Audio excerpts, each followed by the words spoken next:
Last week, we talked about why you definitely want to miss this. This week, we're talking about doing good versus being good.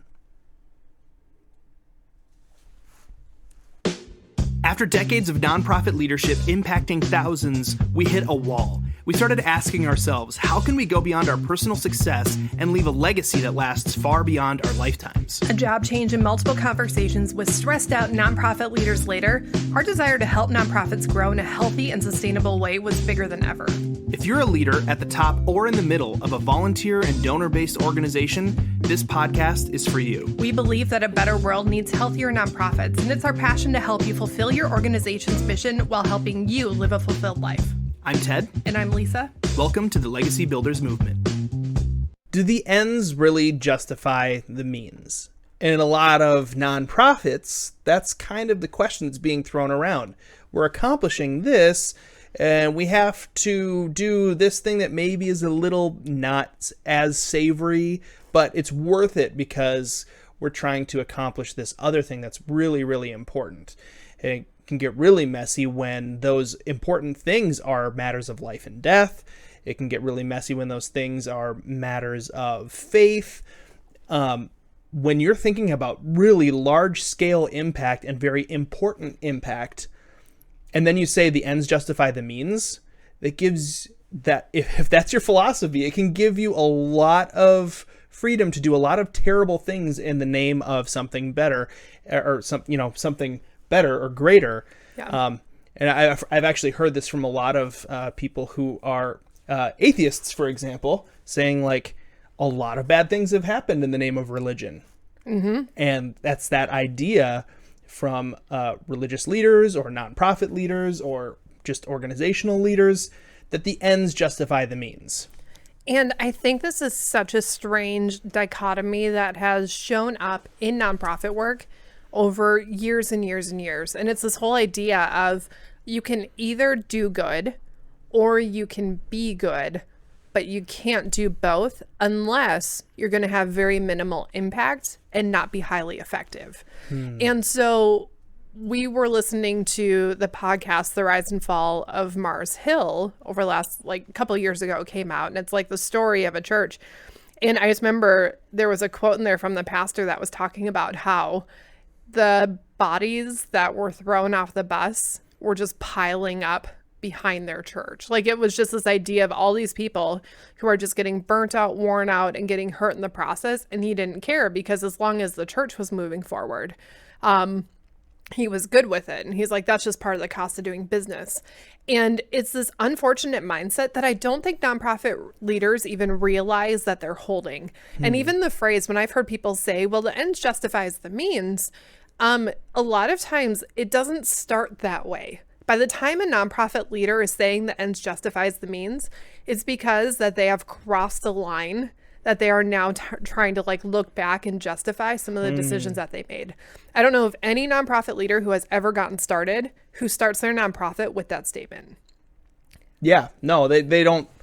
They're not thinking about all of the things that have kind of gone wrong and figure out how to justify them yet. Mm-hmm. I think that's a big part of it. Is they're not already trying to justify the people that have been hurt along the way, and that rather than looking back, a nonprofit that's been around for a while that may be starting to adopt this mindset looks back and sees pain about people that used to work there and got upset, and relationships that were kind of severed and all this stuff. And rather than deal with the pain, they kind of build up a wall that says, well, you know what, it's worth it. And they just put a brick on the wall.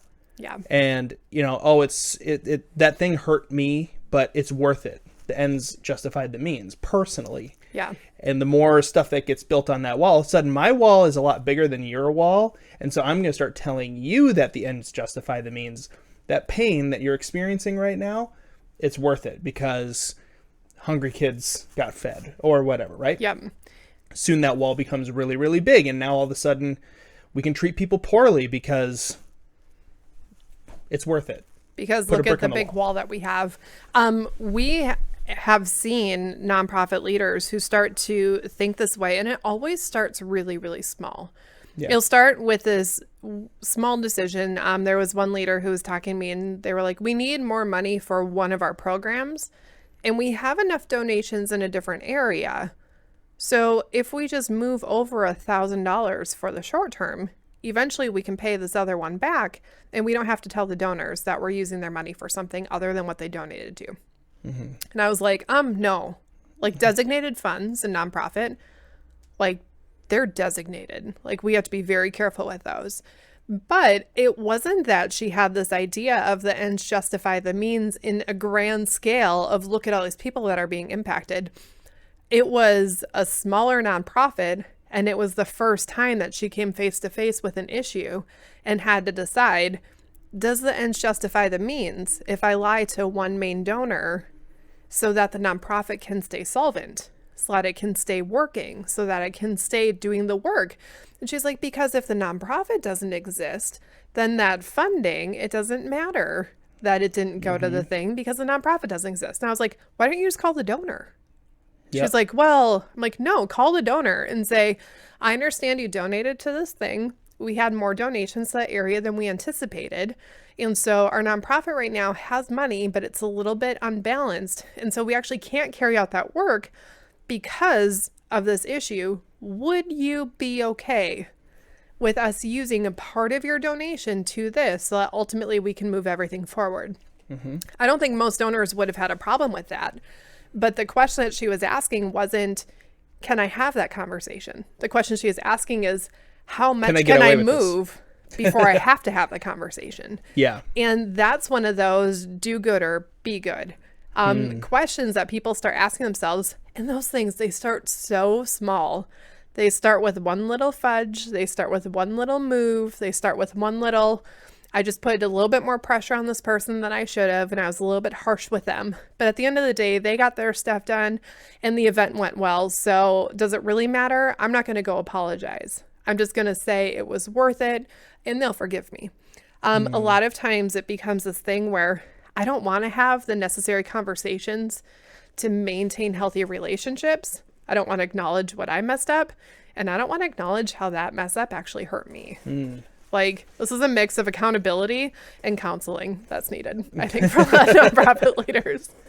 No, the whole do good versus be good conversation, I think it really, it points to a pattern that we see a lot in leadership, especially in nonprofit leadership, where they're not thinking long-term and the long-term effects of things that erode trust. And they also feel like in a certain circle of people, if I erode a little bit of trust with this outer circle of people, it's not going to affect the trust that I have within this inner circle of people. Yeah. And that's just flat out wrong, because when somebody in your inner circle sees you doing something untrustworthy for somebody in an outer circle, you're eroding trust with the people at your core. And it's like you're rotting from the inside. Mm-hmm. And so we have to be thinking as leaders, how are we building or eroding trust right now that is going to affect the long run, like 10 years from now? Yeah, all the time. Every single thing that we do makes a difference. Every single thing, every conversation we have, the way that we treat every single person, and our ability, listen, we're not going to be perfect. There's going to be a moment where in the short term, the ends justifies the means. We snap a little bit too much. We say something a little bit too harshly. We ask too much. When we said we wouldn't ask them to volunteer another time this month, we overstep. But once we realize that we've overstepped, it's that moment that either brings us back into a position of trust with the people that we are actually working with and that we are leading and that we are supposed to be caring for, or it's where we double down on our actions. There's no middle of the road. It's not just, oh, the action happened, it's unfortunate. No, it is either fixed and mended, or we double down on it by walking past that person the next time they show up at our nonprofit, looking them in the eyes, and they know, and we choose not to acknowledge it. It's saying like, yep, I know that there's something weird between us, but instead of addressing it, I'm going to say, yeah, this is what it is. And I'm just going to let it be. Like, yeah. It's a terrible feeling. And people are hoping that you're going to recognize that you made a mistake or whatever. And man, it is something that just starts so tiny and just grows over time. It's like telling little white lies eventually turns into, big I'm thinking of Veggie Tales and the fib from outer space. Oh my gosh. Yeah. But that's how so many problems start, is when someone says like, it's just a little thing. But I want to kind of go back to how it starts with us trying to deal with the pain as leaders, because there inevitably is some, even if somebody leaves an organization, they're one of your star volunteers and they leave an organization for a perfectly legitimate reason, they moved away or something. It still hurts. Yeah. So even when it's not like, I'm mad at you, so I'm leaving and I'm going to, trash talk your organization or whatever, even if it's not something like that, it still hurts a little bit. So then how we deal with that as leaders is going to either snowball and become something that is going to be unhealthy for the organization, because as leaders, the way that we deal with things personally trickles down into the organization. Yeah. So we have to figure out how to deal with the pain that comes from just natural attrition. How are we going to deal with the pain that comes from natural donor numbers going up and down depending on seasons and people's jobs and stuff? How are we going to deal with those things personally? Right. And it comes from recognizing that my pain does not justify me causing pain. My stress does not justify me causing pain. My bad day does not justify me causing someone else to have a bad day. And I think sometimes it comes from I don't want to address it. Like, it sucks to get hurt. It sucks to be stabbed in the back. And it makes it hard to trust again, especially in specific volunteer roles or with people that you viewed as not just a leader, but as a friend and as a confidant. And what happens is when someone hurts you, the easiest thing to do is to say, I will not be friends with anyone in that role. I will no longer have friends in my organization, or to view the role as somehow compromised. Any person in that role must be someone that I shouldn't trust. And it's a way of like self-protection of saying, I don't want to do this. And part of the issue is when we go through something painful, like legit being stabbed in the back by someone that we thought we could trust. A lot of times we don't want to actually work through the pain, because part of working through the pain in those situations is to sometimes recognize maybe I played a part in it.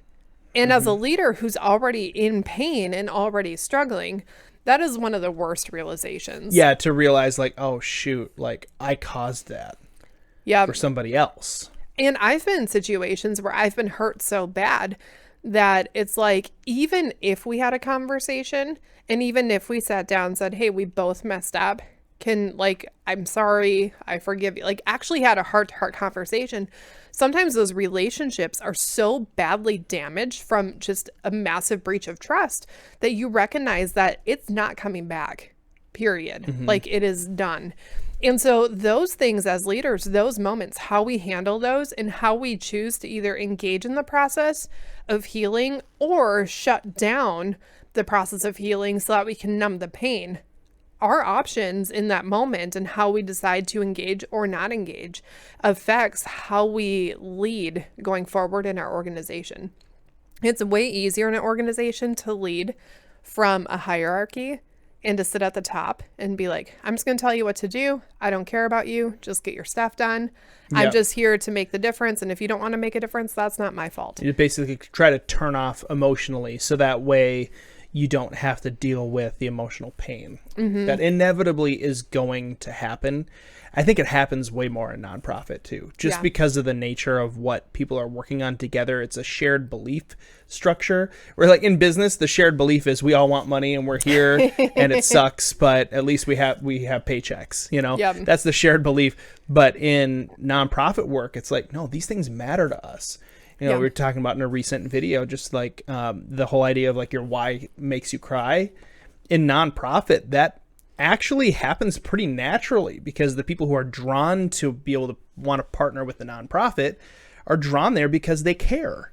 Right. And so then you find somebody else that also cares, and now you like the likelihood of you forming a strong bond is way higher than you making a friend at a 9-to-5 cubicle job. Yeah. I think part of this is cultural too, because we know that if someone gets a job, they're probably only going to be there for a certain amount of time. Yes, some companies have lifers, but at the end of the day, people are changing careers every few years. And we just know that's kind of the cycle. And businesses account for it. Like, they understand their training rate, their hiring rate, their natural attrition, bringing all that stuff in. This is a really good point. But within nonprofit, it's like leaders have blinders. Good job. Leaders have blinders on.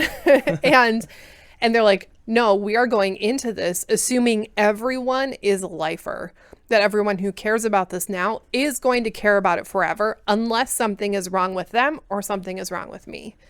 And it's usually them. It is always them. I'm the leader. It's always them. I mean, obviously. I wouldn't totally be in charge if it was always me.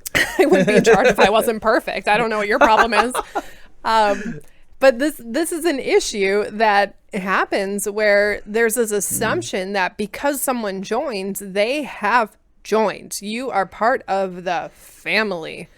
And it's part of the reason that we like the idea of, like, I understand why nonprofits and businesses, they use the word family, but I'm always like, but when someone leaves the family, it is devastating to the family. Yeah, we should be careful with how we throw that word around. And throwing that word around creates such pressure within an organization to stay and creates such turmoil when people leave, where we need to know that, honestly, the attrition rate for nonprofit might not be as high as a lot of businesses, because when you might not. I mean, I don't know, but I wouldn't be surprised if it was higher. Like, I don't know. I think it depends on the leadership. Yeah, that's true. But I do think that if you have a healthy nonprofit and someone who is committed to that organization, they're going to stay through a lot more. Yeah, they might say, like, you know what, I'm not going to move because I need to stay close to this thing that I care about. Because it's harder to find a nonprofit that you can be that type of involved in a different community. Yeah, that's true. But when, I don't remember where I was going. Oh, yeah. So we assume that this is the case, that people are going to be there for the long term without realizing, like, no, we need to plan for, like, the natural turnover that comes from people looking for other jobs, because let's be honest, nonprofit work, if someone is on staff, it's a job. Yes, they might care about the mission. Hopefully they do. They care about the vision. They want to see people helped. But we still need to recognize it is part of a job history. It is part of a career futuringness. I don't have words for that, but please make me sound smarter. It's part of their resume. Thank you. It's going on their resume at some point. They're probably not going to stay there forever. And I really like what you said about businesses know the cost of bringing on a new employee and losing a current employee. They know the financial cost. And in businesses, what is the number one driving metric? It's profit, right? In nonprofit, it's obviously not profit. In nonprofit, there are a bunch of driving metrics. That's our flywheel, all those things. We have to be prepared in all of those areas. Yeah. Just like a business is prepared on the balance sheet for a new employee or an employee leaving and having to do turnover. Nonprofits need to be prepared on all of those spokes of the flywheel. Right. And thinking ahead, like, how do we deal with the right people problem when someone eventually leaves? Because they will. It's an eventuality. It's not a if, it's just a when. How do we prepare on the vision hole that we're going to have? There's going to be a vacuum of vision when this person eventually leaves. There's going to be a vacuum of the ability to generate good systems and to run the systems well. There's going to be a vacuum of building trust. There's going to be a vacuum of strength. There's going to be a vacuum of ability to execute on stuff. And emotionally as well. Like, businesses, they're not tracking, like, oh, how many friends are going to be sad when this person quits the job. That's not on their balance sheet, but it should be something that we care about and think about as leaders. Like, what is going to be the emotional impact when someone eventually leaves? Yeah. And am I ready to deal with that emotional impact as that person leaves? Yeah, and handle it in a way that works. Yeah, handle it in a way that's healthy. And part of this is having the right people around you who are outside of your organization who understand it. So other nonprofit leaders. It's also great to have leaders who are in like the for-profit sector because they deal with similar problems. They just have a different mindset. And sometimes it can just be refreshing to hear how someone else would handle it. And it can give you some really great ideas.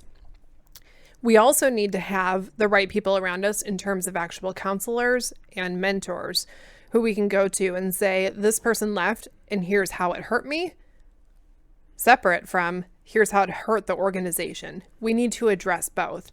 A lot of times we're so busy trying to stop the bleeding from the organization that we don't actually address here's how it hurt my heart personally.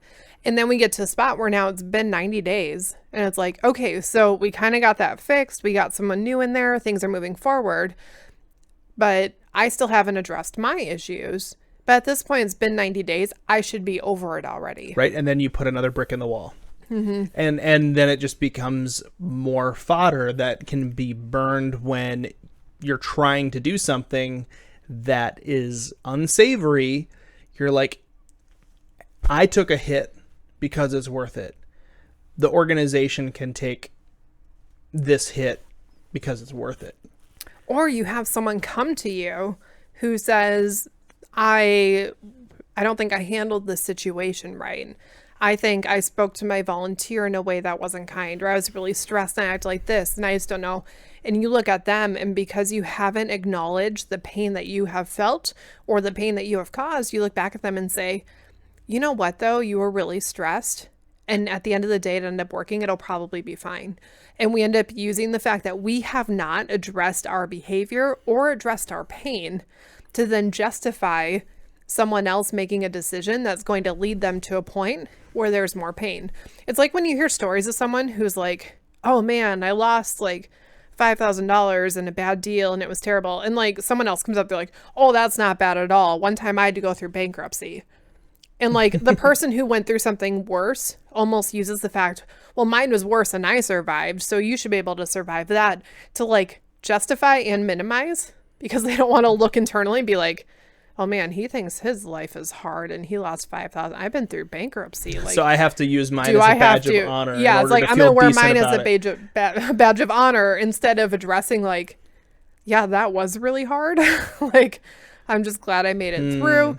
Because sometimes when we see someone who has done something smaller than us and they are struggling with their internal conflict about it, it makes us have to examine whether or not we should be more conflicted than we are about things that we have done personally. Yeah, and there's a certain amount of machismo that like takes over in that moment, and you're like, I have to save face not just for them but also for myself, and I have to justify why it was okay when some things just weren't okay, and even if they weren't wrong, they still sucked.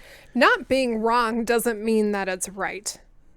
Right. Like, can we just get that straight as nonprofits? Just because something isn't wrong does not mean that it was right. Like, and that's the gray area where it's like the ends justifies the means. It wasn't wrong. But was it right though? It wasn't right though. Like let's be honest, like it wasn't right. And the more that we massage the rightness of something, like, well, it was 98% right.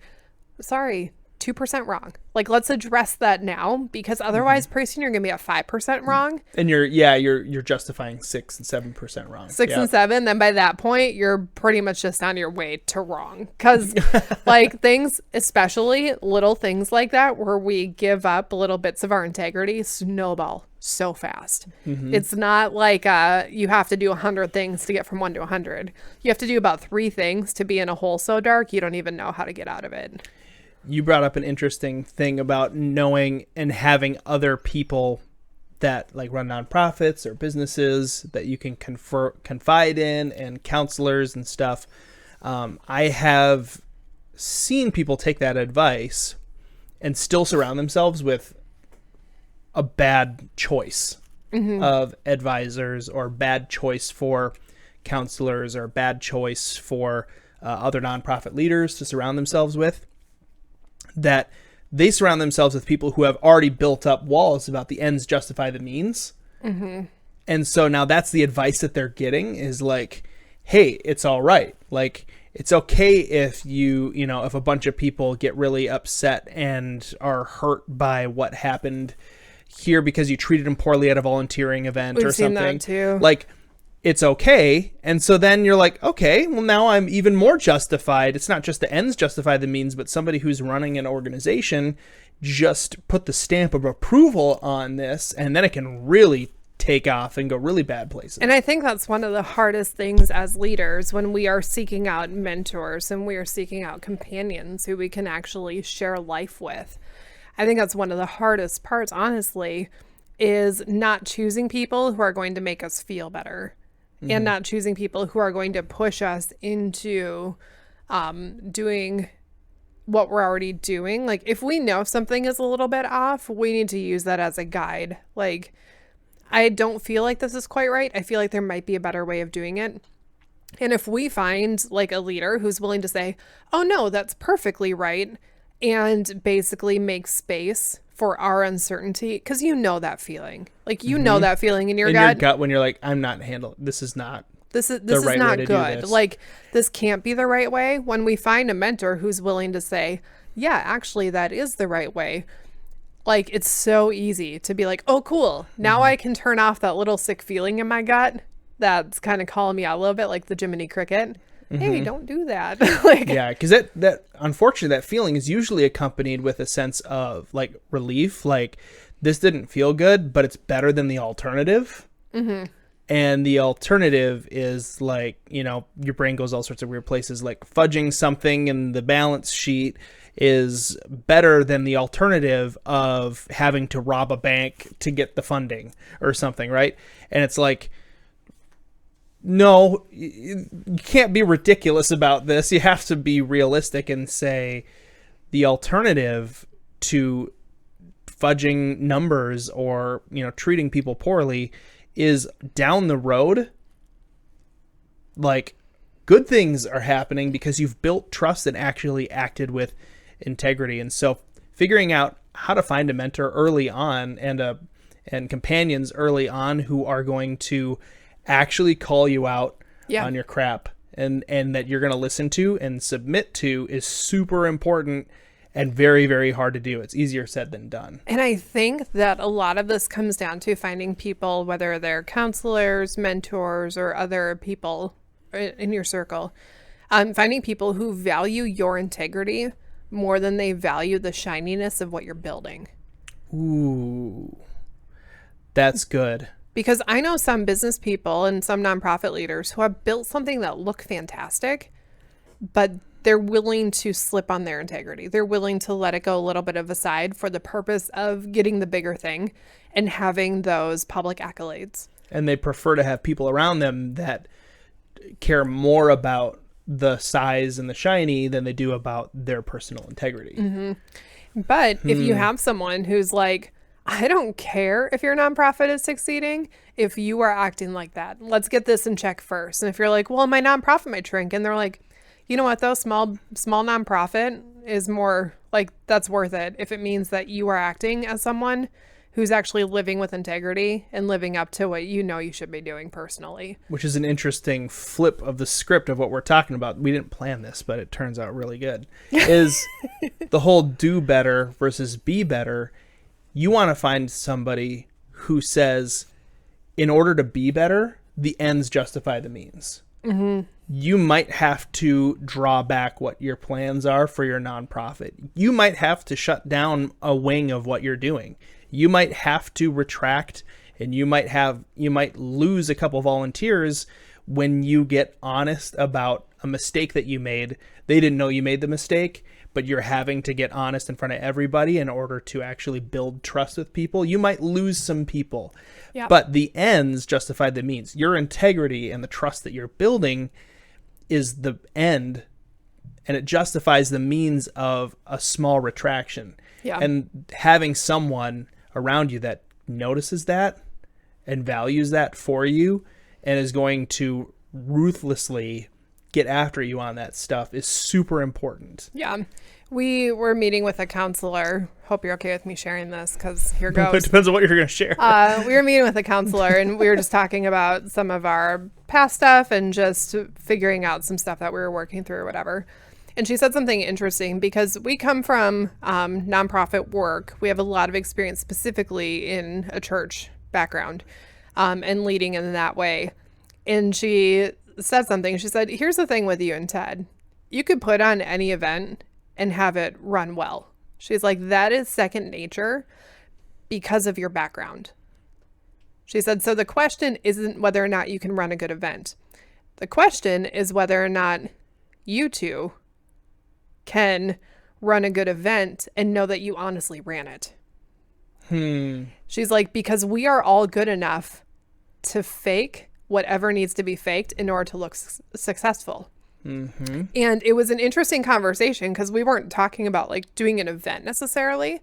But we were just kind of asking questions like, well, here's what the past was. Here's what the future might hold. Here's whatever. And she's like, no, before we even look at the future, we need to look at the right now, because you're still dealing with some stuff and you're still processing through some different things, and you're still figuring out some things about yourself and communication and, you know, all the things that we all deal with. She's like, but until this is figured out, you won't be able to step into the future honestly. You're going to step into the future. She's like, and you guys can pull it off. Like, that's the problem with you. The problem is that you can succeed without actually having made sure that you're in a good spot to be able to succeed. And I think a lot of big leaders are skilled enough to pull off the big thing without being in a spot personally where they should be pulling off the big thing. Just because you can do it doesn't mean it's the right thing to be doing, or doesn't mean it's the right timing. Yeah. And I think when leaders get started, it starts out with this like, okay, I don't know what I'm doing. I'm going to figure it out. And then it starts to work, and then it grows, and then it grows, and then it grows. And then pretty soon there's an aspect of the organization that has outgrown the character of the leader. And until that leader is willing to sit down and be like, wait, pause. I haven't personally grown. The organization is growing beyond me, and I need to make sure that I'm doing right by the organization, by making sure I'm doing good for myself. Mm-hmm. Like, until that is in play, like, that's where it gets really dangerous, because they feel like, I just need to fake it till I make it, and eventually I'll become the leader the organization needs. Mm-hmm. When in reality, in chasing the growth of the organization, they're sacrificing themselves as a leader and as a person. Right. That's why that personal growth piece is so important, mm-hmm. because you want to make sure that you're not creating an inflation gap between the growth of the organization and where you are. The answer is never to try to grow beyond capacity as an organization. The answer is always to increase your capacity and then let it fill in. Increase capacity and let it fill in. And it's not just about physical capacity. It's about emotional capacity as a leader. It's about your abilities as a leader, and ability to cast vision, ability to build trust and be honest and have integrity, and the ability to build systems that are sustainable and work well to grow the organization. It's the ability to have the integrity that when a donor comes to you and says, here's a check for this amount of money, or here's a wad of cash, but I want you to do X, Y, and Z. It's the integrity to say, like, either I'm not accepting your donation, or if you're like other people I know who take it and say, thank you so much for the donation. We don't run it like that here. Like, but it's the process of like, yes, you can donate. Because sometimes we have donors who will like donate online, and then in person they're like, didn't you appreciate my donation? Here's what I want you to do for me now. Yeah. And it's that willing to say, like, I appreciate your donation, but we don't do that here. Like, it's that willingness to say, like, I recognize that my decision right now is going to impact future donations, but we don't do that here. Yep. And if you don't want to donate because we're not going to give you extra favor for donating, that's okay. We don't want to have donations that have lots of strings attached, you know, and just laying that out front is very, very hard to do when you're strapped for cash and it's like right there, but that's the integrity that is so important. But long term, if you don't lay that out up front, you end up beholden to people, to whoever has the highest amount of money in their bank account. Like, and that's a really dangerous place to be as a nonprofit leader, because it's just hard to get out of. We've seen, like, we've been watching Ozark together. It's a good show. And as they're like going through all the process, it's like, this isn't just like an easy thing. Like, it's not like if you do one little deal, you can just be involved with like all these people who are doing all this illegal activity and then just step out. Like, once you're in, and you don't even know the people that you're in with, and you don't know where this is going to go. Those little moments as nonprofit leaders, I like that I'm comparing nonprofit to the drug cartel. Hey, they run they run a nonprofit in the show. It's true. They do run a foundation. To launder money. It's terrible. But as we, as leaders, decide that we are going to just get involved with the donor who we know isn't really that right person, but at the end of the day, we really need the money, and how bad could it get? Like, the minute we start going down that path, we don't know what else is going to be involved there. And we don't want to know. Like, you don't want to know. You don't want to have to get so far down that path that you're having to cut it off, because by that point, you're risking a situation where your organization might already be compromised. And they probably know, and it's just, it gets so messy. Just don't do it. But yeah, doing good versus being good. I think where we were kind of landing just a little bit ago with the idea of flipping the script and thinking about the ends justifies the means isn't necessarily a bad approach to take, as long as being good is the end and looking at a potential retraction of the organization as the means. If it means at the end of the day you are building real trust with integrity, the ends justifies the means. Yeah. And so we want to know from you viewers here on YouTube and listeners on the podcast, what are the things that you're wanting to focus on being better, not just doing better as an organization? Sometimes it helps to just get some of those things off of your chest and share them with somebody else. We love receiving emails from listeners and from viewers. You can always send us an email at office@legacybuildersintl.com. Thanks for listening to the Legacy Builders Movement. If you appreciate this podcast and find that it's valuable, the best way that you could help us is to subscribe and leave us a rating and review. To learn more about Legacy Builders, go to legacybuildersinternational.com. That's legacybuildersintl.com.